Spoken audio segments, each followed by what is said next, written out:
Arlene, all across the United States, north and south, Emily,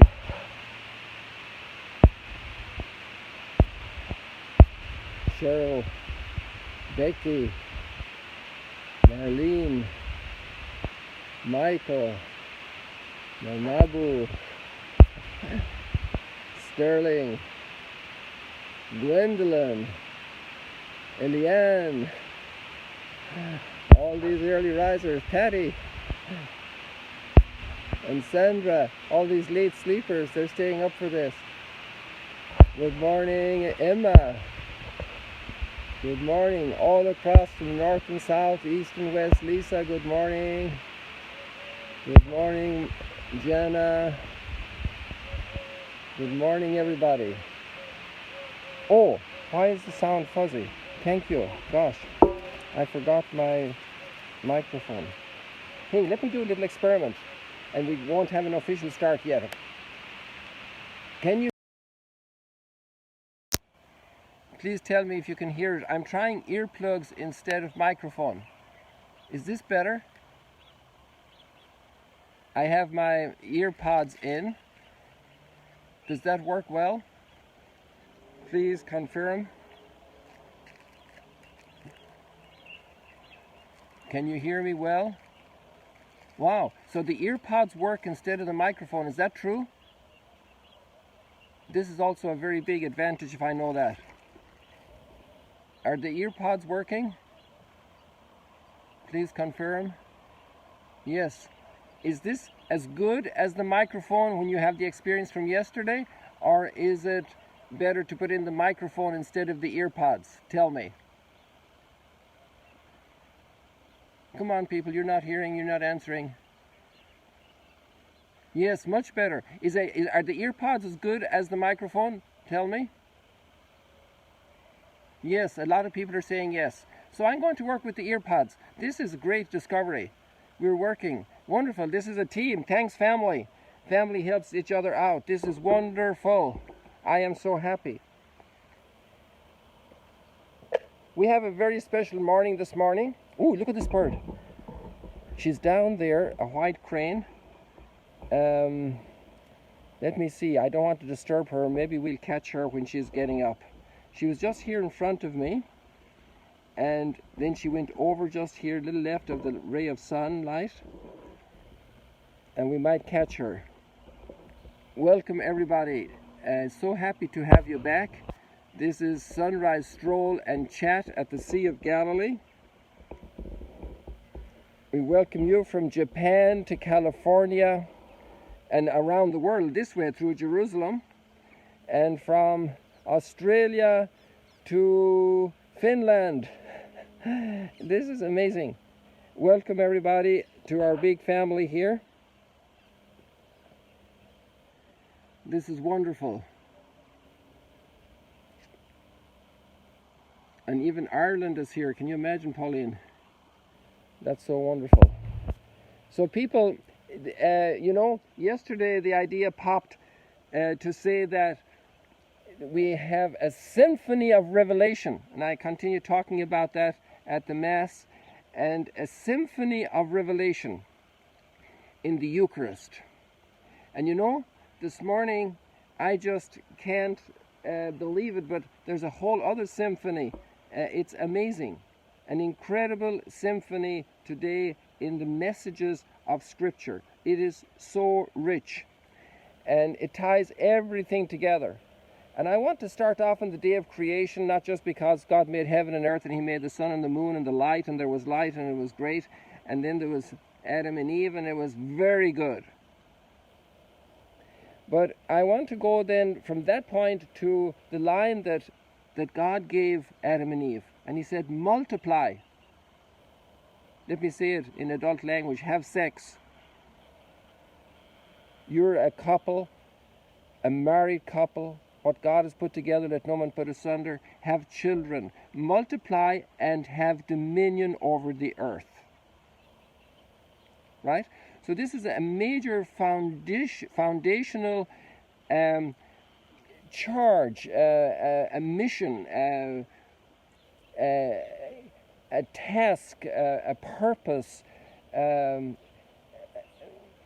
A job is too small a word, but it's a great.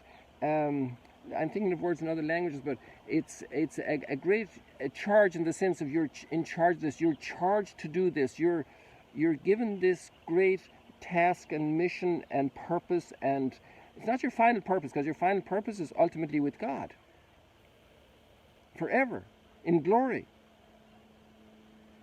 And the purpose of procreation, begetting children, and having dominion over the earth, learning how seeds work, how to plant, how to work the ground, how to develop tools, eventually to develop the internet, eventually to connect the whole world, you know.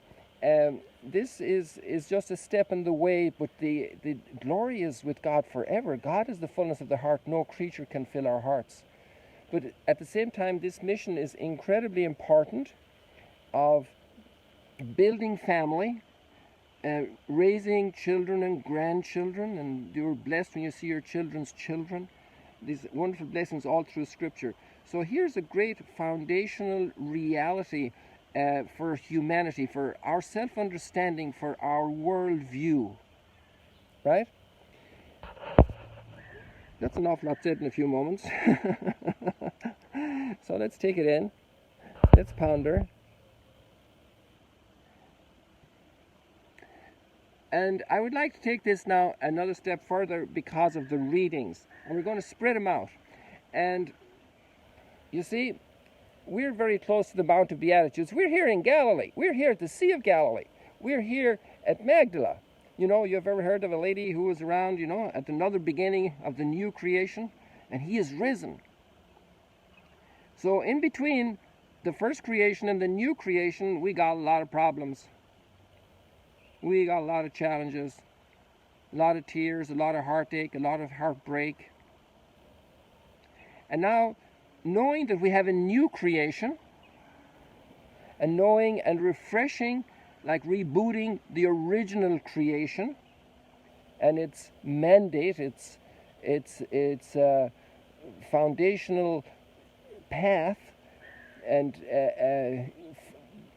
launching, then now we can take on the heartbreak. Okay, so we're going to deal today with an incredible heartbreak, and we could actually add to this. In the second part is a heart make. You know, after the heart attack, the pacemaker, the new valve, the great healing. See those birds? You got them there. The great healing that the wonderful doctors bring, and the great doctor of humanity, the healer, brought. So that's where we are today, people. So now let's go to the heartbreak story. And we have a great king. I mean, isn't it, how good is it to be a king, you know? And to have everything at your disposal. And so many helpers and servants and meals and...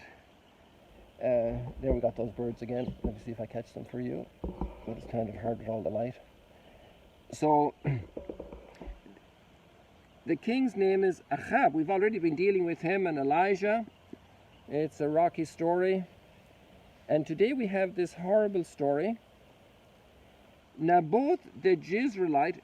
Jezreel is a big valley here. It extends from Megiddo across through, you can see Nazareth, you can see Mount Tabor, you can see the hills of northern Samaria, the West Bank today, where the 10 lepers were cured.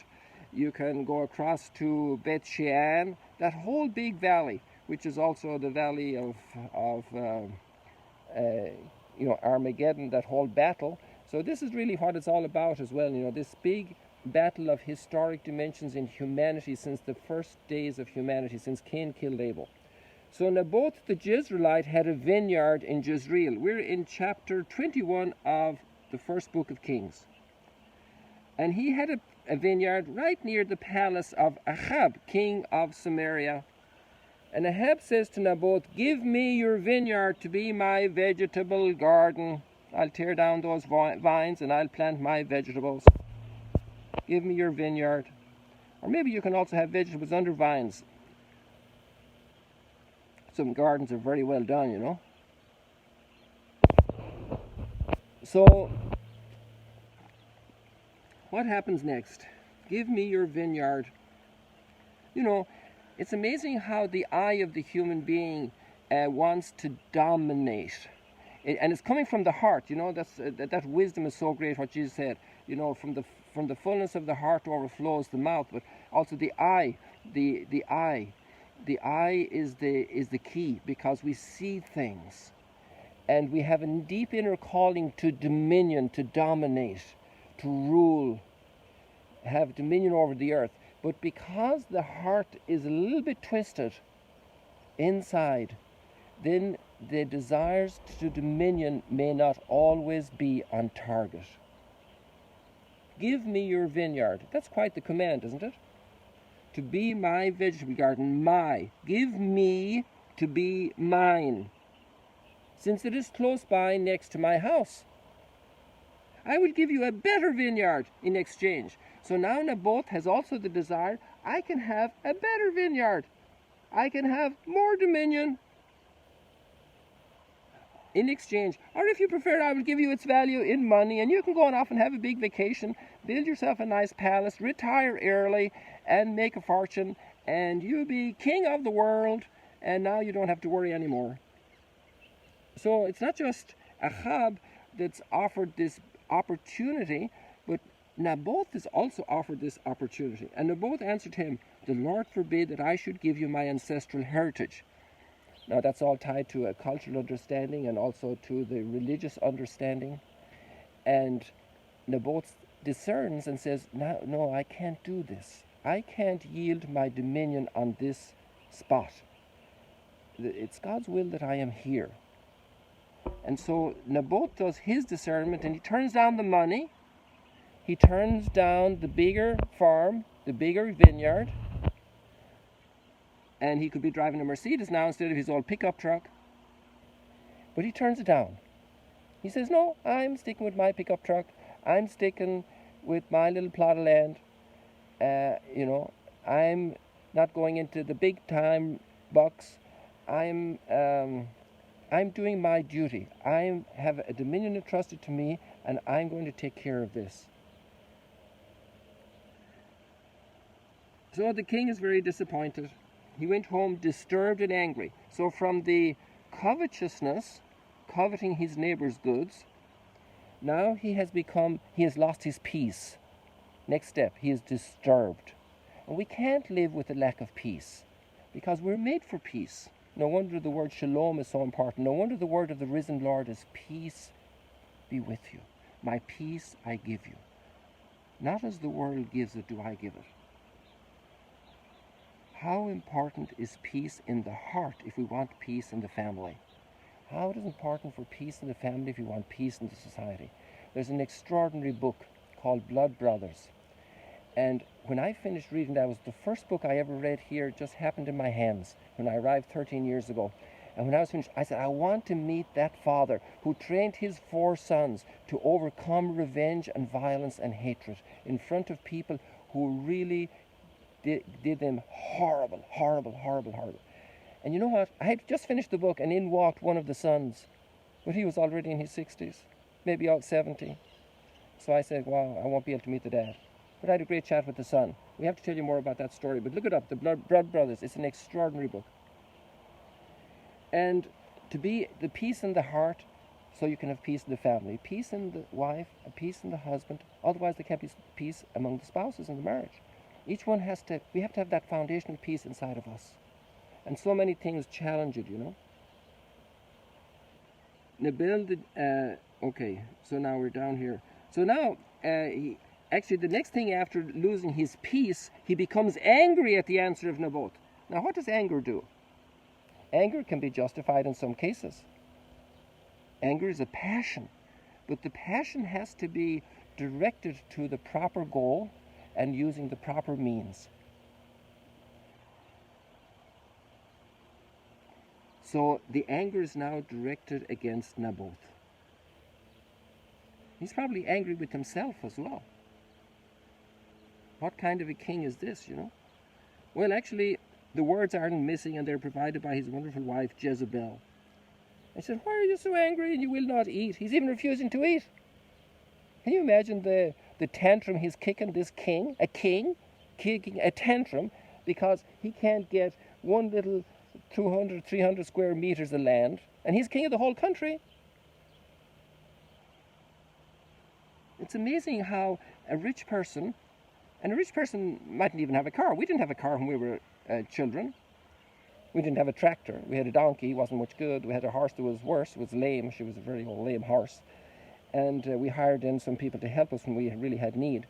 So, and we never felt poor, because there were lots of people much poorer than us. So poor and rich is kind of a very relative thing in a way, except when there's abject poverty and really when life is threatened by it.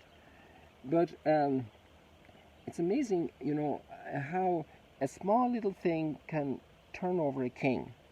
Not just a coronavirus can turn humanity on its head, but a small little piece of anger, a small little lack of peace in the heart can lead to extraordinary impact in our lives. And peace can be lost in the kitchen. And anger can flourish in the bedroom. And in the next day or during the night, something bad can happen. What transformation our hearts need. Because of the light, I'm not seeing how I'm doing here. I've not good eyes. So anyway, what does Jezebel say to him? He answered, because I spoke to Naboth the Jezreelite, and I said to him, sell me your vineyard, or if you prefer, I'll give you a vineyard in exchange. But he refused. So the king had probably had about 15 vineyards, or 20 or 30 vineyards. But he refused to let me have his vineyard. A fine ruler you are over Israel. Get up, eat, be cheerful, indulge the senses, fill your belly, taste good food, get over your bad mood. You know how eating is oftentimes used as a ploy to soothe the soul in its wounds, and it's just not the medicine. Should probably give him some wine as well, Food and alcohol, delicacies and alcohol. This road isn't going to end well. I will obtain the vineyard of Naboth the Jezreelite for you. And you know the rest of the story, people. I won't read it all, but it's awful because it just gets worse. I mean, they accuse him publicly, Naboth, that he cursed God and king. This honest man that's doing God's will and trying to serve. Then take him out and stone him to death after accusing him. She wrote this letter. She wrote it. And she sent it to the elders, and they were all corrupted. They went along with her plan. The elders and the nobles. Sometimes we blame the king because my king mightn't be great and he might be bad. But what about all the people around him? What about the board of directors of the corporation? Are they able to speak up when some financial analyst says you got to do this in order to save the company, but it's actually going to be very unjust to a lot of people? Where are the other kings, the nobility, the princes? Where are the leaders? Where are the leaders who check the leadership of others in a healthy way? So they proclaimed a fast. They even did religious measures to con the people. Can you imagine? This is incredible. They proclaimed a fast and placed Naboth at the head of the people. 2 scoundrels came,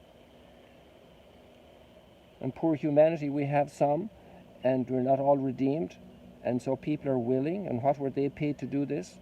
They confronted him with the accusation, Naboth has cursed God and king, and they led him out of the city and stoned him to death. Then they sent the information to Jezebel, mission accomplished, that Naboth had been stoned to death. Mission accomplished. What was the mission? What's the mission the human being has on this earth? When Jezebel learned that Naboth had been stoned to death, she said to Ahab, go on, take possession of the vineyard of Naboth the Jezreelite that he refused to sell you, because Naboth is not alive but dead. Imagine the sun is shining down on those people. The sun is shining down on the Jezreel plain. It's shining down on Jezebel. It's shining down on Ahab. And in broad daylight, they're doing these things. The fasting organized by the religious leaders with the nobles is done in broad daylight.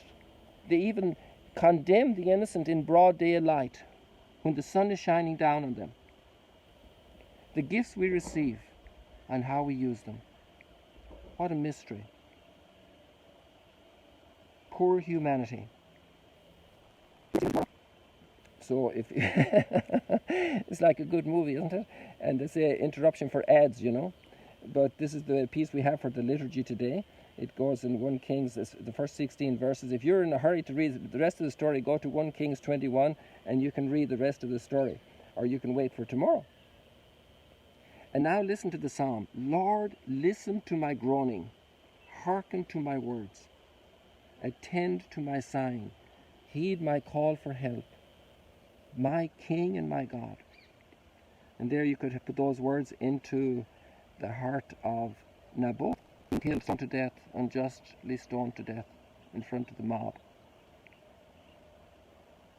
Destruction, killing. Lord, listen to my groaning. And we can make that our prayer today for humanity across the globe.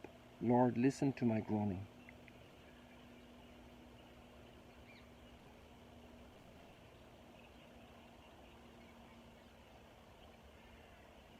I'm going to move a little bit, people. So let's do that now. You just stay put there. Well, you can move with me if you want to stand up. Put on your shoes. I'm walking on gravel. So, I want to look at this.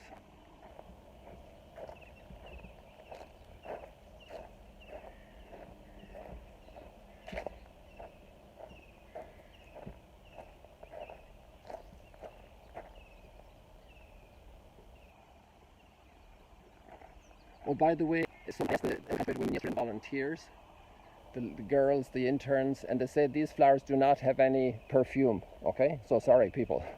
A number of you were asking me over recent days about that. So eventually, to answer your question, sometimes I get distracted, and I know I had another topic to mention as well on the side here this morning, but I just have forgotten.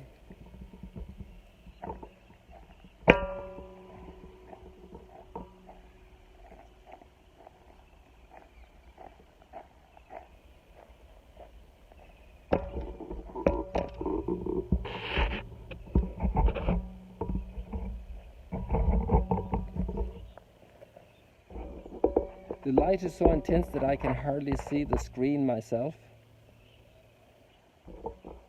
So I hope everything is okay for you. Let me just like this little bit here.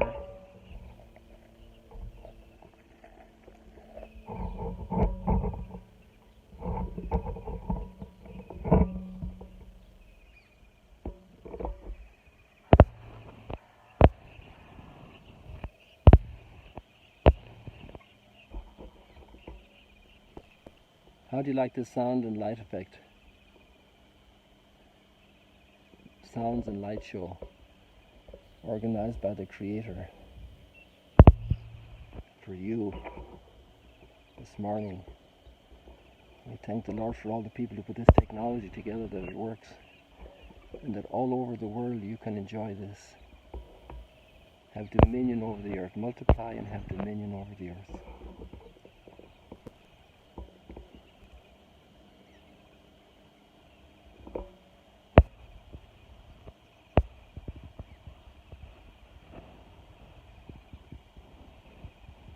Okay, I'm going to grab the microphone. Just hang on there, enjoy the view, and I'll be back.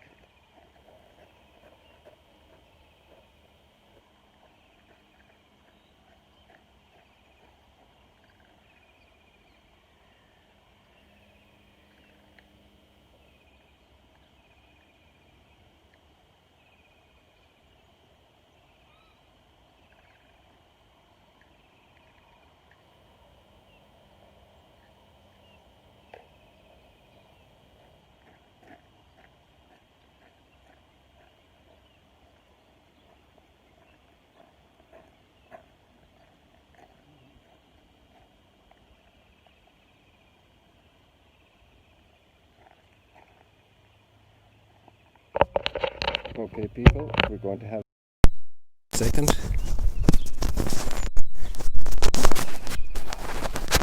Thank you for your patience. So the earbuds don't really work well if you start moving. Very good. Thank you for those little advice to me and your feedback. That's very important. I hope the sound is good now. Well, the time is running away. People, I'm going to have to continue this story today at the Mass, but I want to give you the headlines because many of you won't be able to join us there at the 4 p.m. Mass here. So, and that'll be on the Magdala Facebook page, not on this one. So, we're with the Gospel of the Beatitudes, and the Beatitudes is amazing. It's revealing, it's like an x-ray of the heart of Jesus, the Sermon on the Mount. And the message today is very powerful. Jesus said to his disciples, you've heard that it was said, an eye for an eye and a tooth for a tooth. But I say, offer no resistance to one who is evil. And then turning the other cheek, all those incredible expressions that have entered into our lexicon. And then, should someone press you into service for a mile, walk too. If somebody asks you to give them your tunic, give them your cloak as well. Isn't this amazing dominion? To have dominion over my things, such that I can give them away. Such that I can give them away. Isn't that amazing? I think this is just fascinating. The transformation of the heart. Blessed are the poor. The kingdom of heaven is theirs. Blessed are the meek. They will inherit the earth. You see how it all comes together? Incredible symphony. We'll talk more about this later, people, but this is the message. We have an X-ray into the heart of Jesus, the transformation of our hearts, the transformation of our families, the transformation of our world. Jesus, meek and humble of heart, make our heart more like yours. God bless you. Have a blessed, wonderful day, and be part of the solution for peace in the world, through peace in your family, in your communities, through peace in your own heart. May the Lord of peace bless you with peace.